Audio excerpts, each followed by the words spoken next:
American dream is dead. But if I get elected president, I will bring it back bigger and better and stronger than ever before. How you doing, folks? And we will make America great again. Thank you. Thank you very much. 2016. There we go. Time for a change in the White House, y'all. Bring it.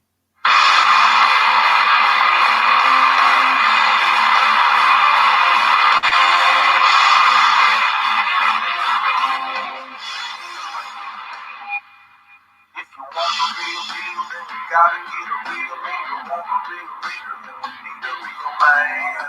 Build a wall, deal with all them terrorists. America needs a man that can.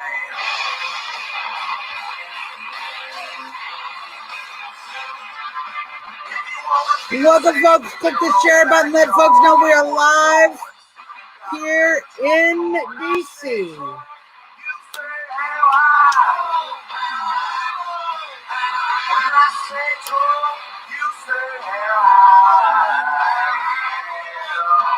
Make America great again.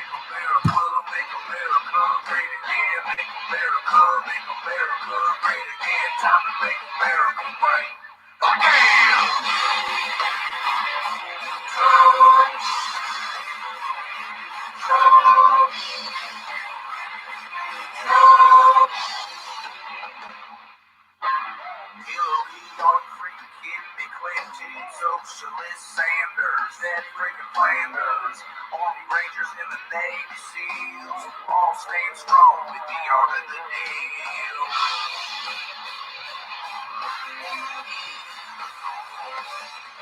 If you like your rights, if you love your guns, one choice, the only one. When I say Trump, you say hell high. How's it going, Karen? Good to see you, my monkin.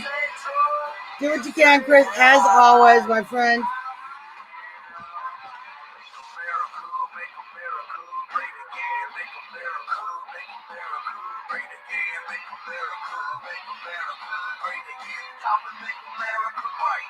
Again. Hey, Bobby, how's it going? Good to see you.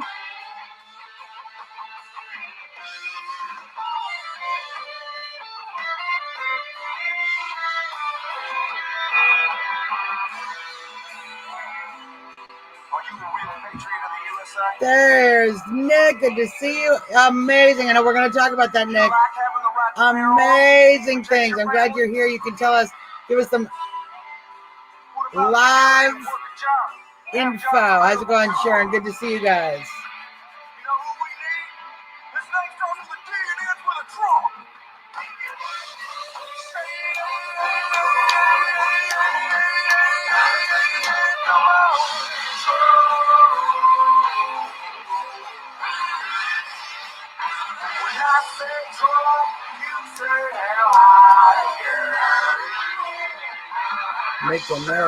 Make America great again.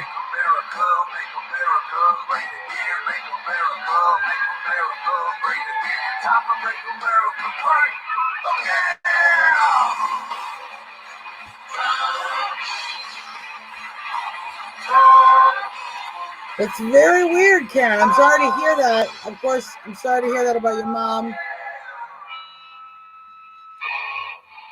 And very strange that would happen that way. The tested negative, but then positive. Very, very interesting. I'm responding to Karen's comment here about her mom passing away, and she had tested negative for COVID on the 4th, but had tested positive when she died. So, I'm sorry to hear that, Karen. I'm sorry for your loss. Just no, in fact, it's one of the things that's very frustrating and has made this issue so difficult is, of course, people get very sensitive about life and death issues. And that's one of the reasons they've been able to fear us all into really giving up a lot of our liberties. So I'm Suzzanne Monk. Everybody, welcome to the show. You're watching live in DC with Suzzanne Monk.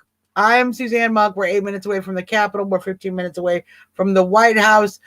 We have Chris McDonald representing Trump Talk US in the room, and himself today as well. He is Monkin and Naked Monkin. He's both. How's it going, Kevin? How's it going?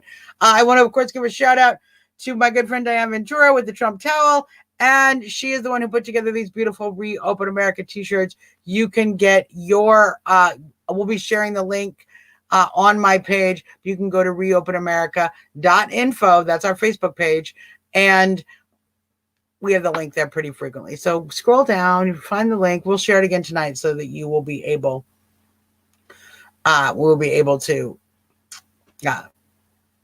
get you the shirts. So Chuck, good to see you. Chuck, good to see you. Welcome to the show. All right. So I want to talk about, oh my gosh, you guys, it's happening.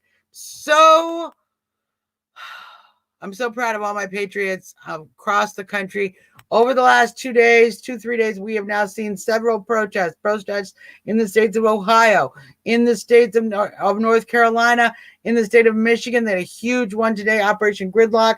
And in the state of Kentucky, we have seen protests against these shutdowns, against these unconstitutional orders by these governors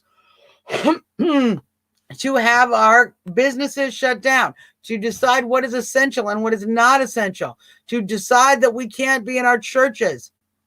How's it going, Carol?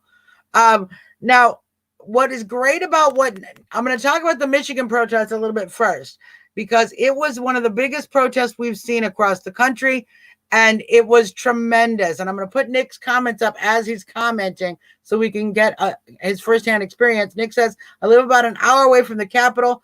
Gridlock doesn't even come close to how large it was. I left at 11 a.m. and didn't get in front of the Capitol until around 5:45 p.m. The same thing we had with Audra. Let's see if I can share that screen. Our dear friend Audra Johnson, they're in Michigan. Let's see if we can share this screen. I think we can. I think we're doing it great. Let's see if we can go up here to Audra's video. Hey! So we are all sat here in Grand Rapids, getting ready to take the show on the road to Lansing and meet everybody in Operation Gridlock. I want to show you guys this because this is amazing. I don't know if I can get the highway from here. Probably not. So there's a whole line of cars out on the highway getting ready to go. Let me turn this around so I can show you this parking lot, guys. See if I can get up here so you can see it. Check this out. The entire carpool lot is full of Patriots. Hey, Brenda! Woo! Patriots and semi-trucks and different organizations. We're all getting ready to head down to Lansing, but I just wanted to show you guys how incredibly beautiful it is. We're at the Lowell exit near Grand Rapids. We told everybody to meet us here, so this is where we are meeting, and we are on our way to Lansing.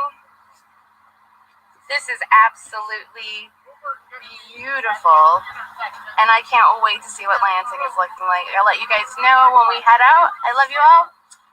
Go get your America on today. Lansing, Gretchen, here we come. So as you see, great work with our Patriots. That was just Audra getting ready to go. And from far away, people came from all over. The numbers they're looking at are 100,000 people showed up in Lansing, Michigan to protest Governor Whitmer's ridiculous stay-at-home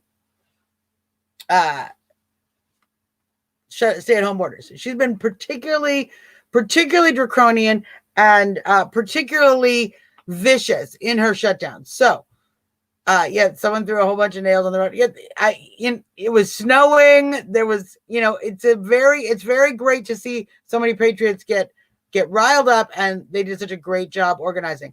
Let me show you another video. We're going to show you another video here. Let me just share the screen. This is in Ohio. And I wanted to show you this video because hopefully we'll be able to, hopefully the watch party isn't in and we'll still be able to see it. Yes, great. So this is individuals protesting, getting peacefully arrested in Ohio. And I want to show you this woman because she does it right. This is how we should, when you are going to engage. I'm going to talk a little bit as we go forward. I want to show some of the protests, but I want to, of course, also show how we're going to talk about how we protest. And certainly, so here we see peaceful people protesting here in Ohio. This gentleman is peacefully engaging the law enforcement here.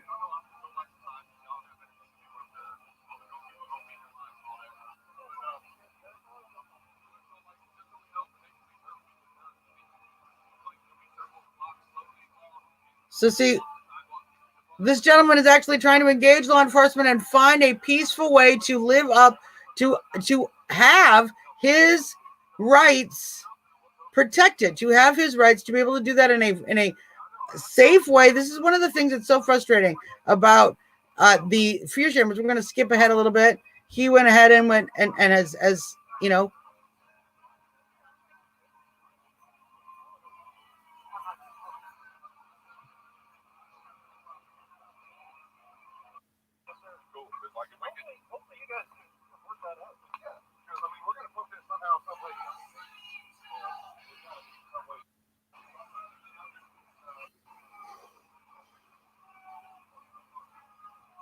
so we see in Ohio, this is Ohio, and certainly the woman we saw in the beginning, actually, I want to come back to that because I'm not seeing, oh, it didn't share. I've been talking about this all the time, and it didn't share. Let me share that here. There we go. We can see some of this video. My bad, you guys. I apologize for that.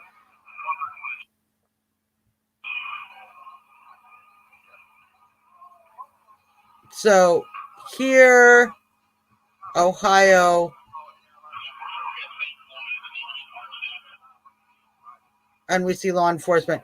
Now, we have also seen protests in Kentucky. We've seen protests in North Carolina as well.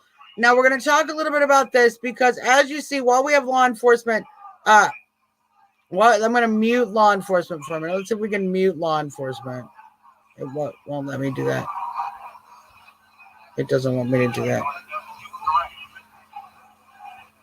Okay. So we're going to just pop out of that. So what you are seeing, obviously, we are going to see individuals as they are protesting. Our law enforcement are required to enforce these orders. Now, these are illegal orders. Okay. We know that constitutionally.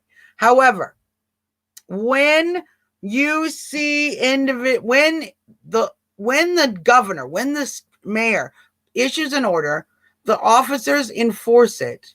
Okay. Until we take it through the courts, we have not proven it's unconstitutional. Yes, it's really frustrating. It's one of the things we've learned in this shutdown era is that our governors, our mayors, Ken, how's it going? John, how's it going? James, good to see you. There's Fred, good to see you. Definitely awake, Nick, 100%. These governors and mayors can in fact issue these orders. They can in fact enforce these orders. That doesn't mean they're constitutional. How do we figure out if it's constitutional? We know it's not constitutional. How do we figure out legally that it's not constitutional? We have to take it to court. So these arrests, as much as it seems very aggravating and very frustrating, that we see people getting arrested merely for exercising their First Amendment right. So important, our First Amendment rights. Somewhere in here, I think, oh, look, we found my pocket, Constitution. So our First Amendment rights, as always, we need to assert them. When we go out and protest, they arrest us under these illegal orders, we then can take it to court. Okay, we can then find legal representation. There is ample legal representation out there right now looking to be able to take on these cases. So feel free to reach out to me, reach out to anyone in the group that can get to, reach out to me.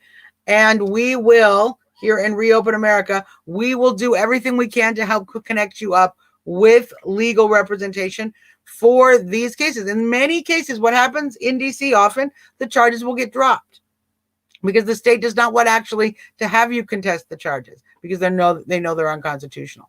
So getting a ticket, getting arrested. These people are patriots. These people are doing something that is so important to our country. I congratulate, I thank, I am honored and humbled by each and every one of these individuals who are willing to take a stand for our liberties, for our constitutional liberties, for our businesses, for our economy, for the well-being of our nation, for our way of life. They're willing to take a stand and to be arrested under these orders. Now, what I'm finding, we're finding out legal information about how these orders are being enforced, and what charges you may be issued or not issued, because they are, in fact, they know they're illegal. So it's going to happen in different states as they go forward. There are some states that are not arresting. Michigan, as far as I understand, Nick, can you let me know? I'm going to put this up just because this is a compliment to me. Suzzanne, you have been showing us all along how important it is for us to get involved. Meeting with like-minded, peaceful protesters is inspiring. Try, folks. Once you do, it's contagious. Yes, and as far as I understand, the Michigan police were very respectful. Nick, correct me if I'm wrong. As the reports I'm getting now so far, no arrests in Michigan. I may be wrong. Nick was there. How's it going, James? Good to see you. No arrests in Michigan. So we did see arrests in Ohio. We did see arrests in North Carolina. I'm not sure what happened in Kentucky. I will have to follow up on Kentucky's rally this evening after tonight's show. So we did see arrests there. But it looks like no arrests in Michigan. And that's one of the reasons that numbers are so big. Numbers are so big. Let's see, just a thought. I'm just reading really quick. Can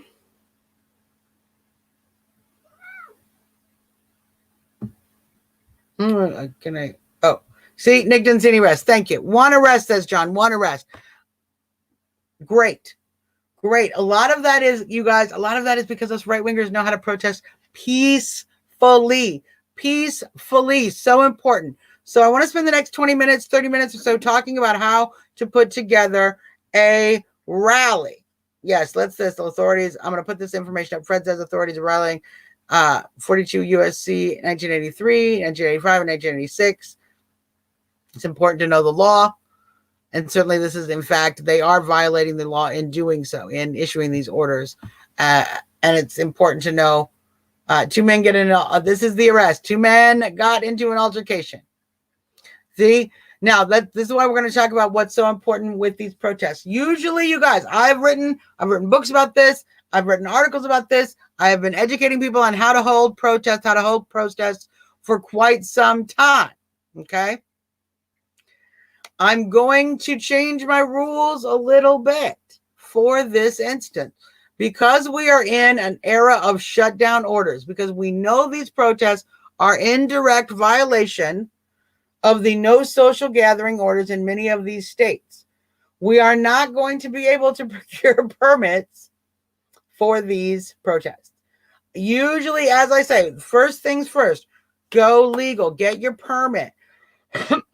But at these times, when we are seeing these states and counties not allow us even out of the house, they're not going to give us permits. So it is totally unacceptable. Great day today, Tim. Exactly. Tim is one of our patriots. I'm going to pop Tim's comment up here. He's one of our patriots in Michigan as well. Great day in Michigan. So these are not things you're going to get permits for. As we're gathering, as we're putting together these events, it's okay. It's okay to not have a permit. Why? Because they're going to show up whether you got a permit or not. It wouldn't matter. They're going to show up and shut you down. Here's what's going to happen. So you're going to set up the peaceful protest. Go ahead and promote. Please go ahead and get the media coverage. Don't be afraid to tell the media you want to reopen America. We need to get that message out there. And if they bother to call you and ask you because you have set up a protest or you've set up a gathering, please talk to them. And of course, feel free to mention Reopen America. We're here to support you guys as well, 100%. If there's anything we can do, we are happy to do it. Now, so we're not going to have the permits. We're going to set up these events nonetheless. Just as valid, just as important. There's nothing in my document here, nothing in my permission slip from the founders to leave my house and to speak my mind and to protest and gather. Nothing in the permission slip says anything about whether or not I have a permit. Just got to be honest. It doesn't say anything in the First Amendment about I need a permit to do that. So we're going to take the First Amendment as our rule book right now. That is what we're protecting. We're protecting the Constitution. That is our rule book. We're going to operate on that. Here's what's going to happen. You're going to let people know. Go ahead and let it be public. Are you going to get fear shamers? Yes, you're going to get fear shamers. We're going to talk a little in a few more minutes after we talk about protests. I want to talk about the fear shamers. You guys are handling them better and better all the time. And I want to advocate for these groups to actually just bounce those people right out of the group. Makes a much safer group, and we can actually get the work done. But that's my opinion. People can, of course, do everything the way they want to do it. I don't tell anybody how to do it. I just show, and people do what they want. That's how we do. So when you get together, you're going to get your protest together. You're going to set a date, bring as many people together, reach out to other folks in your state. Make sure you are not overlapping with someone else's event so that you can bring them all together. Coordinate, collaborate, do sister events. If you want to do one in one major city and one in another major city, do it. Don't step on anyone's toes, but we can have more than one. There's room for everybody. There's room for everybody here. You're going to set up your event. Now, one of the great innovations we are seeing in this era of social distancing is the in-vehicle protest. I love this. Operation Gridlock, they came up with this great idea, and it's brilliant. Brilliant. You get a bunch of folks. They get in their cars. They drive into an area. They find a parking lot. They find the streets. They blocked streets in Michigan. It was very hard getting anywhere. And you honk.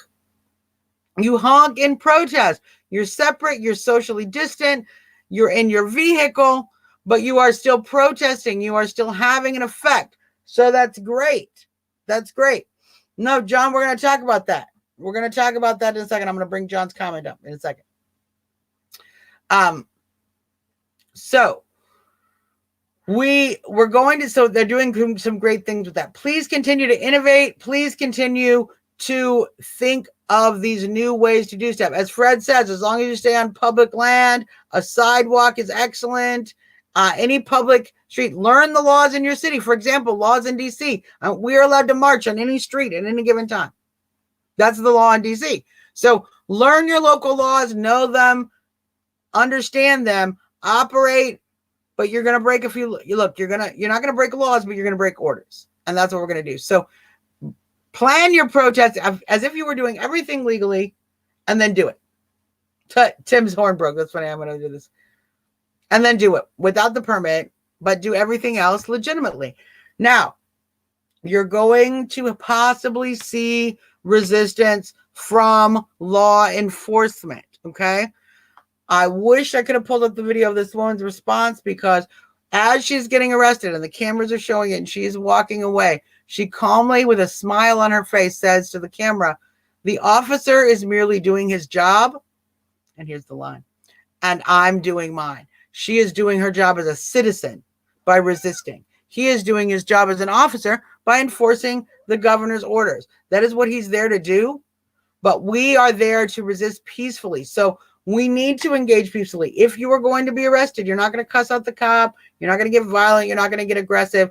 Peacefully be arrested. The more peaceful you are during the arrest process, the easier it's going to be for your case when you are then countering the state's argument. When you are then contesting the state's right to give you this ticket and to make this arrest, your peaceful behavior is going to play very well in that court case. And it's going to be better for our movement entirely. So that's what I want you to make sure you're doing. We need to be peaceful. We need to be calm. We love America, but we, of course, want to make sure that we show respect to our law enforcement officials, even while they have to enforce laws we disagree with and that we are protesting. So keep in mind that in Monarch 59, I'm going to put this up. So true. The more respect you give them, the more respect you get. That is so true with law enforcement.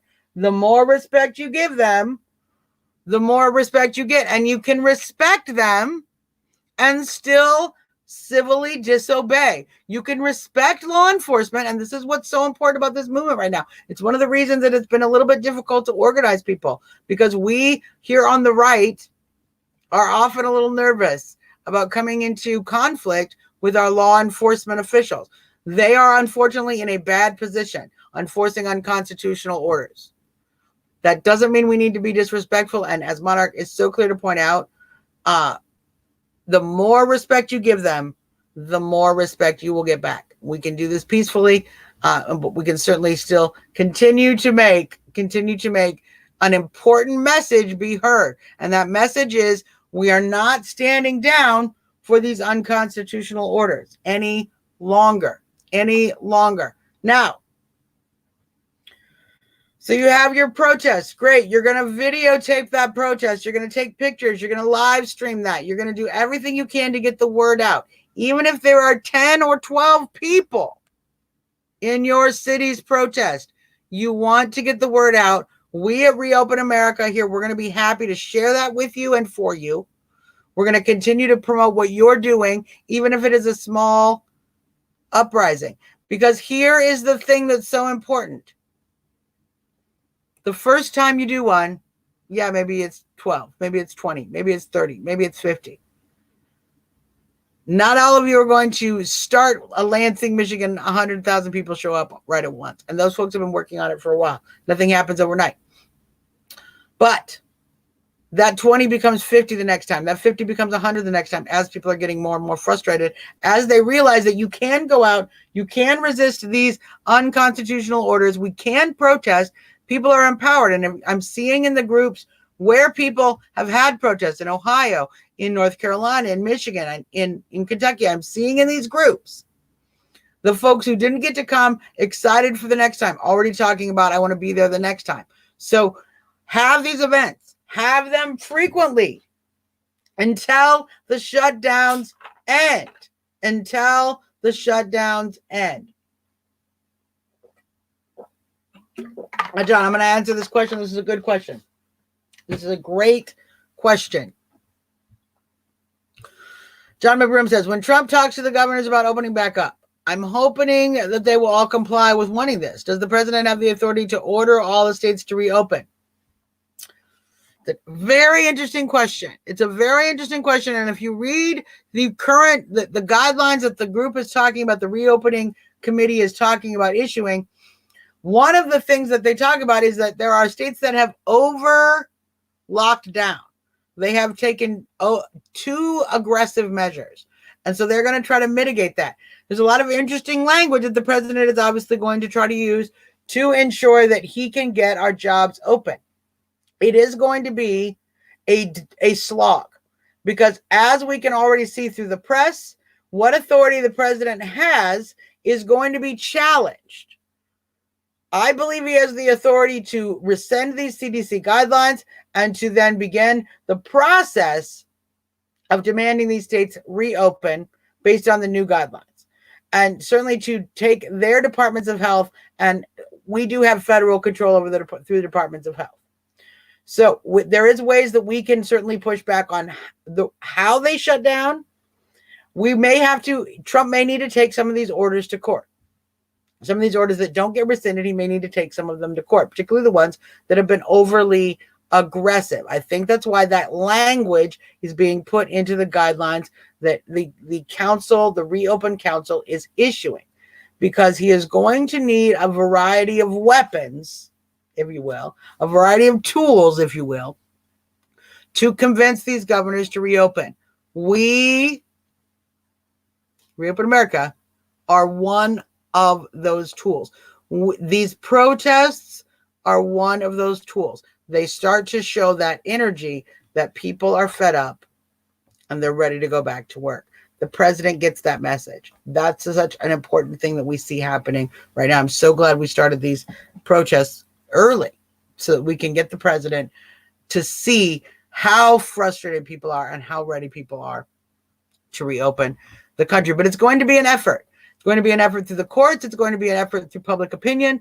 And it is going to also be an effort through the legal wranglings and the economic wranglings of the federal government and state aid. So we're going to see a period of time where the president is fighting with these states. We need to be ready to be a part of that fight. We need to be ready to back up the president by pushing forward in those states, letting those states know we are not standing down. Reopening is not going to be a switch. Yeah, I'm going to put this up, John, because this is so important. Reopening is not going to be a quick switch. It may occur in zones. It may occur, it will occur probably much like we saw the closing happen in different states at different times as those states decide to comply or not comply, as they decide how much they're going to push back. States that sue the president for not having the authority to reopen, that'll be a legal process. Those states may take even longer. Yeah, it's not going to be overnight. I told everybody in the beginning that if we shut everything down, we can't just turn it back on. It's not a switch. The economy is not a switch and the lights go on. You shut down businesses, you shut down suppliers, you cut the supply chains. We have to rebuild that. That's going to take time once we're reopened. The legal process to actually get to reopen is also going to take time. I know the president wants it to be quick. We all want it to be quick. I want it to be quick. Everybody wants us to be open quickly so that we can get back to work and stop killing our economy. But is that what's going to happen? We all wanted checks to be sent out in the mail the week the president said. It was a month later. That's what happens. Things take time. This is why we need to keep putting the pressure on. It's so important. Now, when you're doing protests, I think protests are great. They make a great public statement. As Tim Erling will tell us, as Nick will tell us here in the room, they motivate you. They energize you. They make you feel like you're not alone. So great. They let the government know we're so frustrated. We're willing to step out of our house and go and hold signs and honk our horn and yell and defy law and even possibly get arrested, get tickets, etc. So that's a good sign, but we want to be able to recruit these people to continue to engage in civic pressure, because it is a multi-pronged approach. It's one thing to just rally and protest. That's a great component. We also need to keep calling and engaging our governor, keep emailing, keep writing letters, continue to talk, get on their social media, continue to let them know we're unhappy in that direct way. Such an important part of the process. So when you are creating these protests, find ways to make sure you're getting folks information, get them to join your groups. And we're going to be putting out calls to action from Reopen America National through each of these groups to continue to encourage them to engage. Continue. Yeah. Thank you, John. Loretta, thank you for answering the question. I was going to answer John's question. It seems like I got a moment, but I'm glad you guys answered the question. John asked, would it be a week or a month? How long are we going to reopen? And Loretta says it depends on the state and the status of the virus. Yes, that is what we are hearing from the report, and that's legitimate. You know, we're going to have a different situation in New York than we are going to have in Iowa. In life, we have that. That's just in general, So protests, great. Continue to call your governor. Continue to email your governor. Continue to email the president. Yes, Nick, I emailed the president. Emailed President Trump the other day too when you mentioned it. Yes. Email the president. Let him know we're ready to go back to work. We want him to turn the country back on. We need his support to get these unconstitutional and very draconian, overbearing measures taken away, so we can continue to talk to the president. Let him know you will. Let him know what you think. Look, if you don't like Fauci, tell him. If you don't like the CDC, tell him. We can email the president and let him know how we feel. But that flood of emails, you know, folks say when you email, unless you do a handwritten letter, the likelihood they'll read it, it just goes in a pile. Sure. Somebody reads it and it goes in a pile. They look at it and it goes in a pile. Okay. Will the president read that email? He's the president of the United States. He's very busy. It's the flood of emails with the simple message, which is why it's so important at the top of the email to put your topic sentence. We want to reopen America. We want an end to the shutdowns. Say what you want at the top of the sentence, because that way they can put it in a pile and say, these are all people who want the shutdown over. These are all people who want to reopen America. Look at all this stack of people who called today and said, reopen America. That's how they are able to gather that information. That's why that's useful, is that the numbers. They see us doing it in groups. A lot of people are doing it. A lot of people. When a lot of people do something, It takes notice. And we are seeing the president respond to that. I think some of the pressure, some of the ability we see the president to start talking about reopening America comes because we and others like us have been pressuring. We and others like us have been emailing and letting them know we are ready to be open. We do not feel that the shutdowns are effective, nor do we feel that they're safe. We need a better plan. We can protect the public health and the economy at the same time. Simple. Simple, simple, simple, simple, simple. All right. So let's take a moment because we finally have one of our little fear shaming folks in the room. And as we are going through, I'm going to bring him in and I'm going to pull up his comment in a minute. And we're going to talk about it. I know as we've seen these groups open up, and we've been talking about this 4 weeks, 5 weeks, 6 weeks now. We've been doing Reopen America specifically for a good solid 3 weeks. And we've been getting the same responses on social media, although less and less as we see more and more people frustrated, realizing all of the difficult bullshit that we're getting, all of the difficulty we're having with misinformation, with the death totals being inflated, with the slow rollouts, with the constant extension of dates, with the policies that don't even make sense for their own purpose. All of that. We got the same thing. So, but since we have someone in the room, let's bring up the question because it's the question we all get and we're going to answer it. We're going to answer it. Not that one. This one. It's always on the Twitter too. They love to do this on Twitter. What do we do if more people get COVID sick and die again after we open the economy? Okay, so first off, this might not be their first language. English might not be their first language. I want to point that out because people get sick with COVID-19 and die again. Nobody dies again. We all only die once. That's the thing. The reality of the situation is the reason we closed the economy was never to prevent death. Did you guys know that? What? But Suzzanne, the reason we're all doing this social distancing is to prevent grandma from dying. Isn't that what they say? Isn't that why we closed the economy? No. No. See, this is the thing.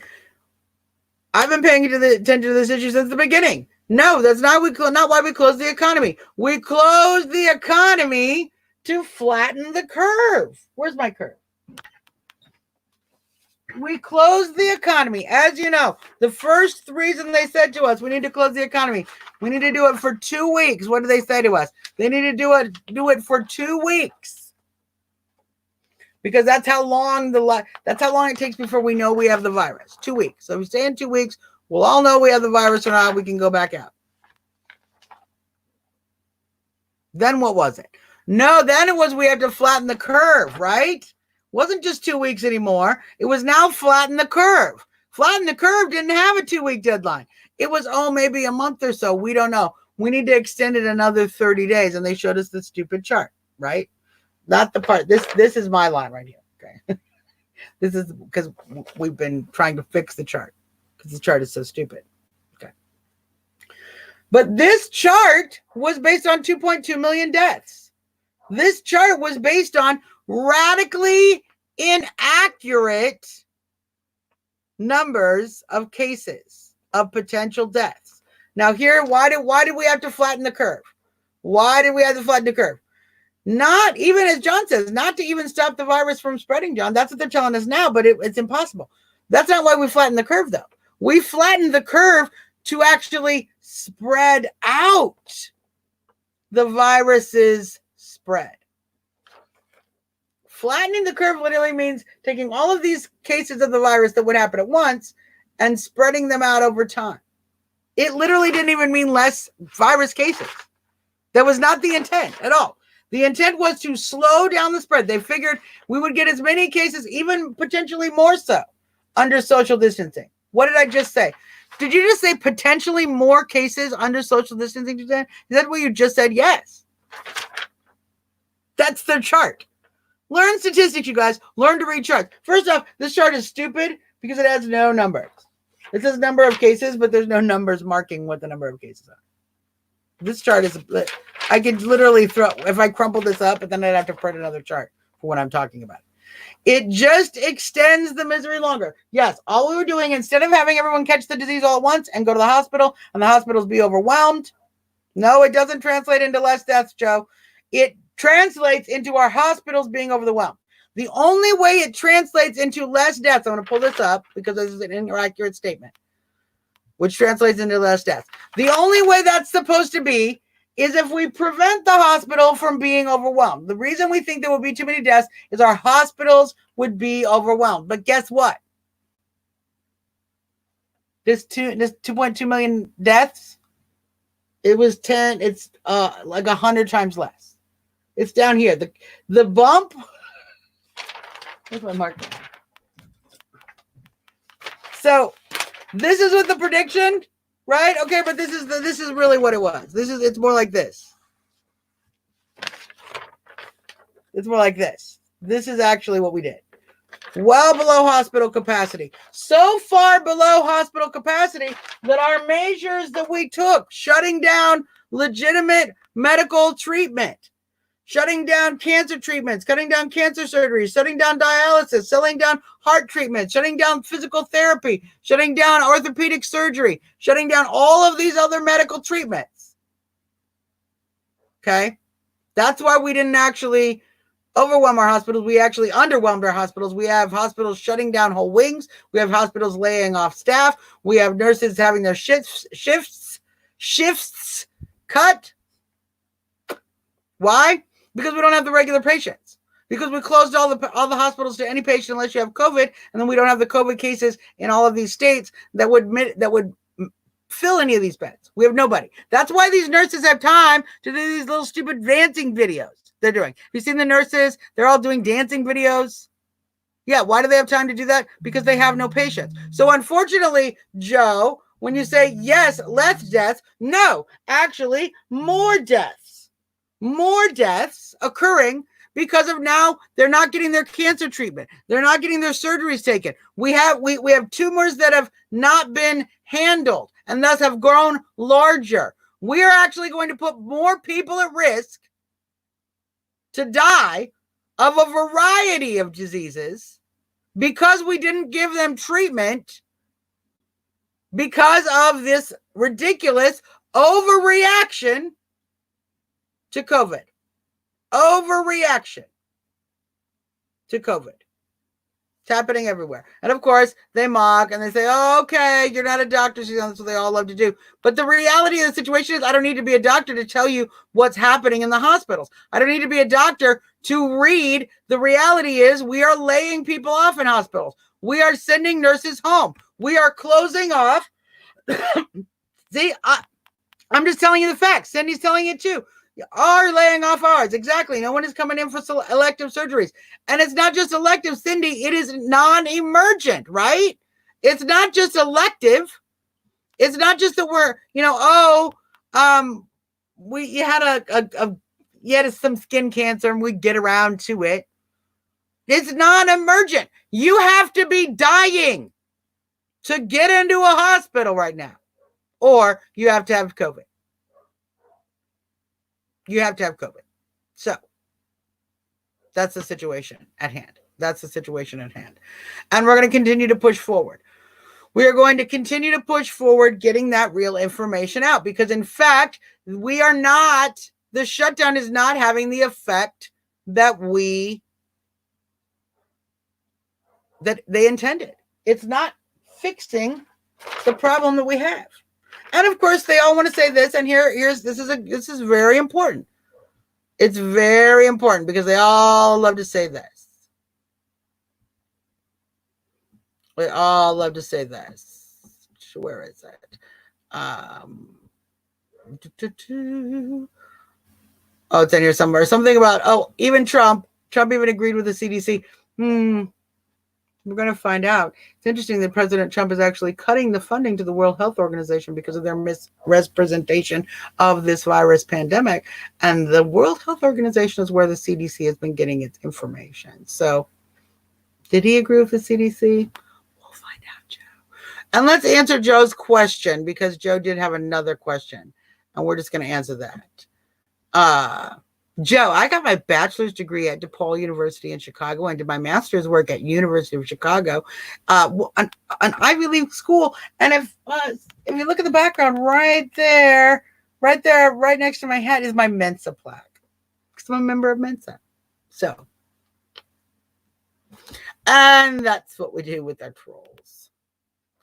So let's talk a little bit about what we are seeing when it comes to the social media, when it comes to the ongoing pressure we're getting online from these fear shamers, because we're going to continue to mention, look, in epidemiology, here's what's great, Joe. No, my degree is not in epidemiology, it's in statistics. I have a statistical education from an Ivy League school, which is why I can tell you that a chart that doesn't even have any numbers on it to tell you any gauge of what this chart is talking about, that's how I can tell you that, because I have an Ivy League education knowing what statistics actually are. But Dr. Shiva is an epidemiologist and, in fact, an MIT graduate.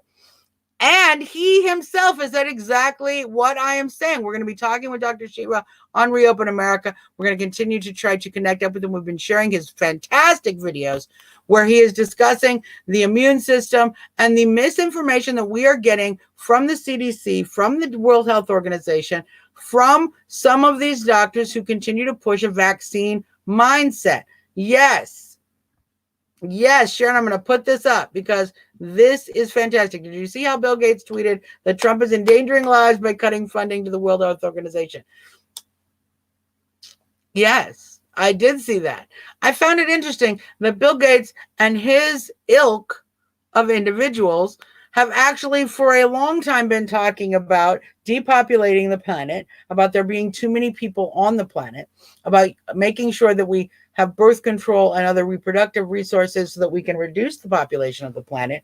And then on top of that, begin to discuss an ongoing process of vaccines and vaccinating various populations. Now, let me tell you something. Bill Gates has been involved in vaccines in Africa already. Africa knows Bill Gates very well. Many children died after receiving the Bill Gates Foundation created vaccine in Africa. He got kicked out. They kicked out the Gates Foundation from Africa. So, because of the deaths, because of what occurred. And this is what happens when you have a virus, when you create a vaccine so quickly for a virus, particularly a novel virus, which we do not know how the human system is going to interact with that. Now, we've created vaccines for viruses such as polio, smallpox, etc. Some of those vaccines have been very successful at reducing epidemics, particularly in the smallpox situation. Methods of inoculation, that's when we developed the live virus or slightly live virus vaccine methods. It was critical to be able to salvage the population. However, as we know, issues over time with these vaccines. And so when you are taking a vaccine, it has to be for something that is so dangerous to the population that you actually, the risk that you're getting with the vaccine is higher than the disease itself. The risk is lower than the disease itself. When we see something like a vaccine for HPV, for example, when we see something like a vaccine for the flu, for example, we have to begin to question, does the vaccine fulfill a vital human function in our immunity system? If we do not start using this vaccine, are we seeing 30 to 50% of the people who are infected with the disease die? That's the rates of smallpox. Okay. Smallpox is a very deadly disease. It was very deadly for a long period of time. It was by developing a vaccine that we became able to defeat that. And it wasn't immediate. It's not just give everybody the vaccine and the virus immediately goes away. That's not how it happens. In addition, and I will say that they say, Joe says the vaccine is 18 months away. Joe, darling, my love, my dear, okay? Maybe if it's rushed through production, if it's rushed through trials, if we do no long-term trials, if we do no specific trials based on female or male responsiveness, if we do no trials based on age, if we do no trials based on ethnicity, if we do no trials based on does it affect children differently, if we do no trials based on dosages, okay? That's what happened in Africa with the Bill and Melinda Gates Foundation and the virus that killed so many children there in Africa. They rushed the vaccine through. They rushed the vaccine through. They rushed it through production, and it's not safe.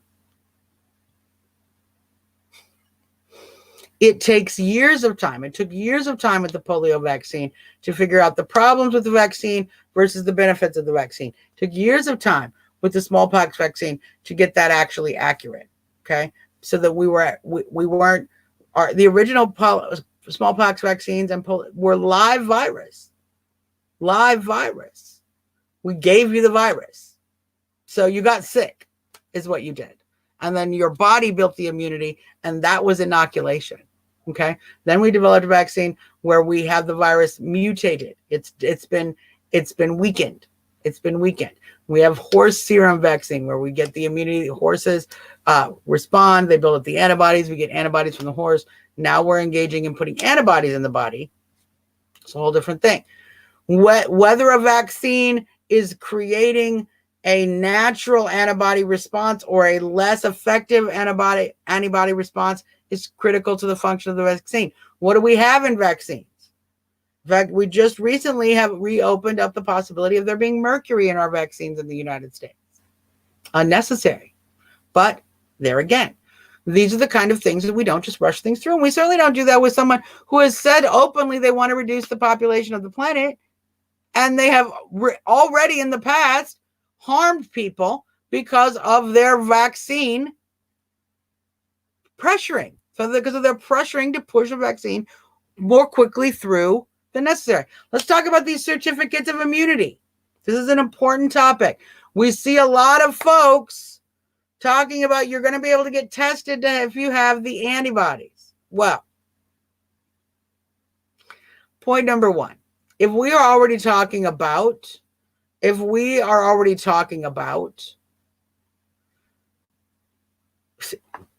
hold on, let me just be interrupted for a second. This is the stupidest thing I ever said. Joe says, I don't have one single poster in my house with any political affiliation. You're in my house, Joe. It's not my fault. You don't want to engage in politics. It's not a virtue signal. You're not better than anybody because you choose to ignore politics and actually not engage your political process and not be, it's probably because you're Canadian, Canada. You guys just don't seem to have the same freedoms we do, and we care more than you. It's facts. It's just the facts of the situation. So, yes, Loretta, let me see your papers. Let's talk a little bit about this. Let's talk a little bit about this.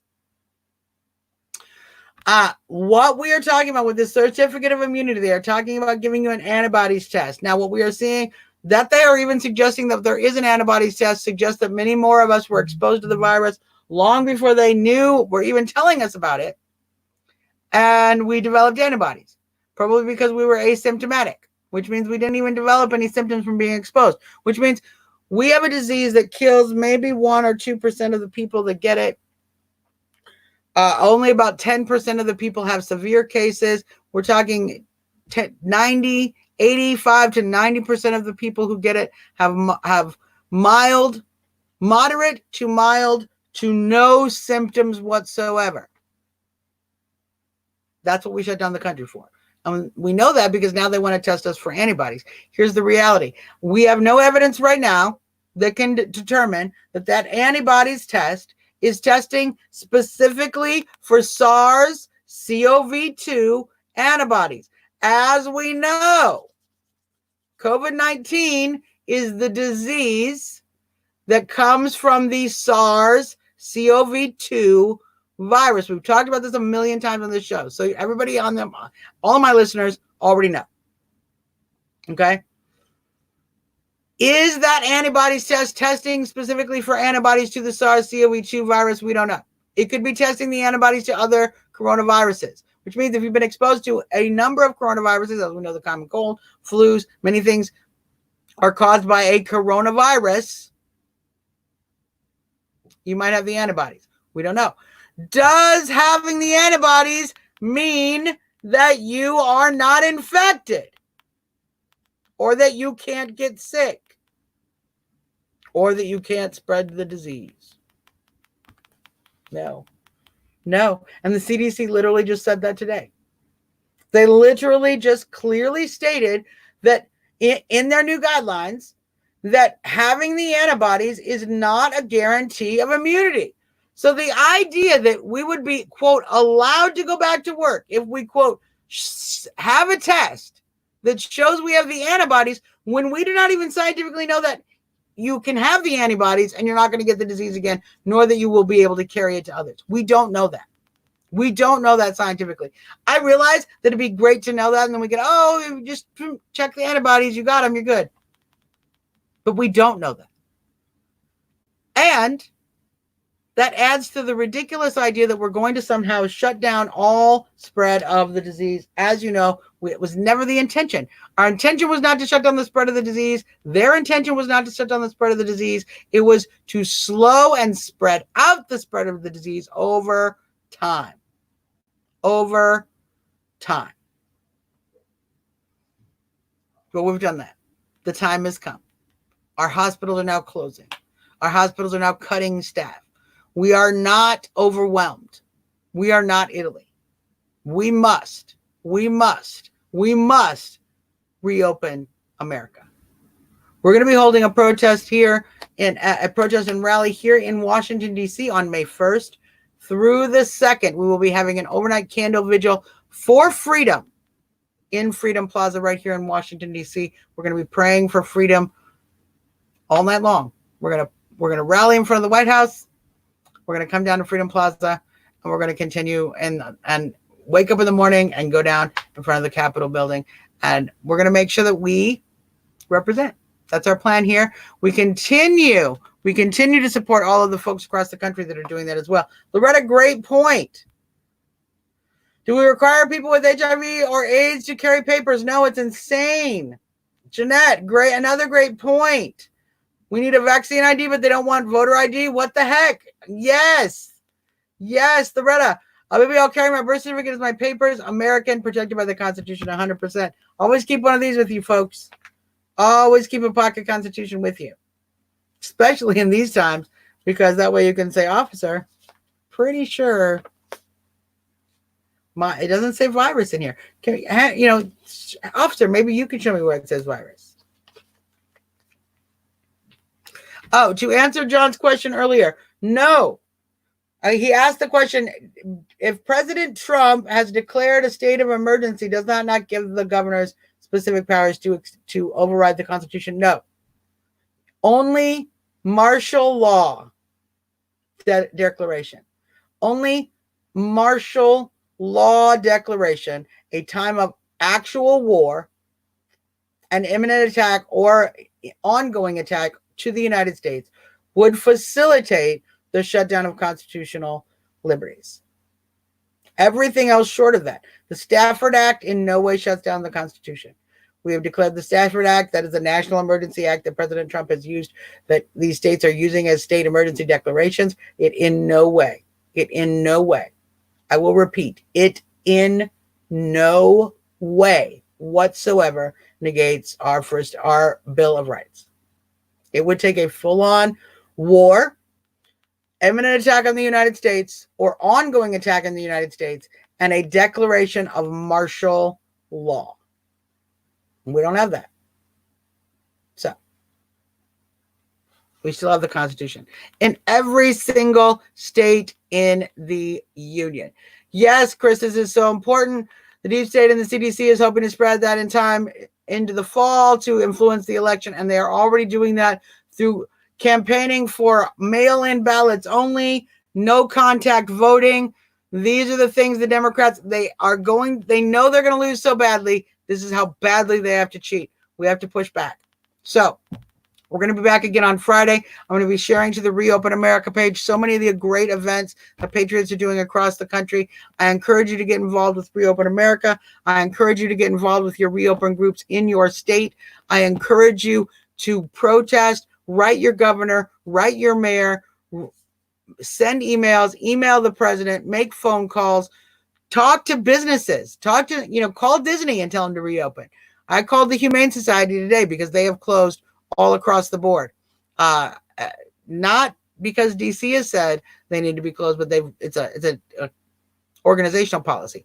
So we have to continue to go.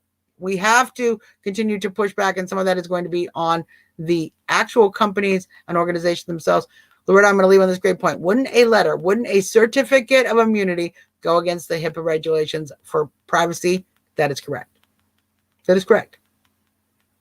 Yeah.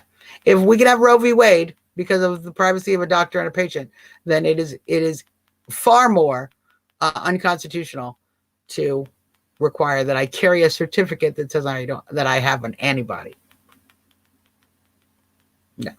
No, that's not how this works. So that is our show for today, folks. I want you to encourage you to go to reopenamerica.org. Go to our Facebook page at reopenamerica.info. Those are both in the links. We're going to continue to talk about these issues. We're going to continue to push. I've got a lot of great things coming up, and we're going to continue to share with all these great groups across the country. Thank you guys for being in this journey with me. Thank you for helping to reopen America with me. And we're going to keep fighting together. Love you guys. Until next time, this is your girl, Suzzanne Monk. Trumping out.